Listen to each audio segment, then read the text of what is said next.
Okay, so here's the next installment of Away Away. The sound of her cell phone ringing jolted her back into present time. Abby answered, only to discover that it was their parents checking in on him. Lane looked over nervously as she spoke. He was convinced that the government listened to cell phone conversations and was worried that she would tell her parents what was going on. In his mind, that would most certainly land them in one of the concentration camps they were setting up in the Walmarts. "No, we're good," Abby was saying nonchalantly. "We're just hanging out at Maud's. It's really cold here. Can we use the fireplace?" Lane could imagine his mom on the other end telling her, "Absolutely not." He was pretty sure Abby was just saying that to avoid talking about what was really happening. "Okay, we love you too. Don't forget my coffee mug from London. You remember the one I liked last year that we saw in Harrods?" "Yeah, that's the one. Okay, Mom, talk to you later." "What are they up to?" Lane asked her after she put the phone back in her pocket. "The usual. Oh, and we're not supposed to use the fireplace." She smiled a devilish smile. They were always trying to get their parents to let them play with the fireplace, but after they caught the living room curtains on fire trying to roast marshmallows when they were 9, their mom had banned them from the fireplace for good. They both snickered as they walked along the dark street. They decided to turn right a block before the Strand so that they could see what was going on without walking into the middle of it. At 20th Street, there were police barricades to keep traffic away from the Strand. The cold air felt like a solid mass of gloom.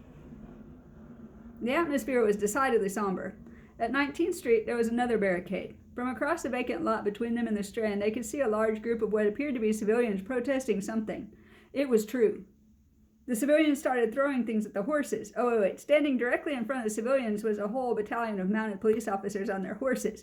Behind them, there was what appeared to be an entire SWAT team in full riot gear with shields and everything.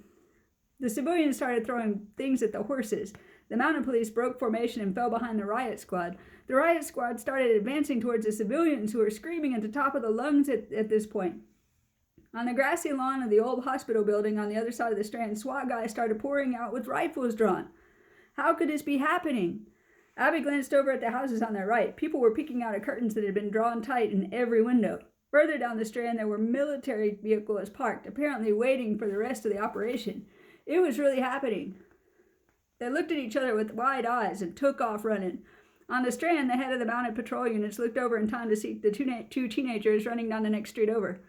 "Wonder what that's about," the officer on the horse next to him asked.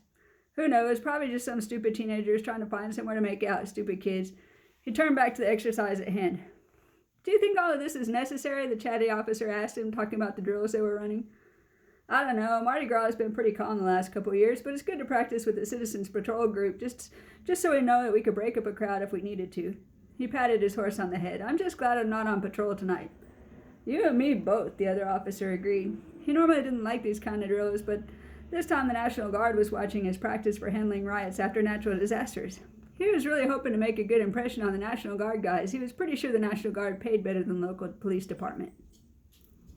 And the plot thickens.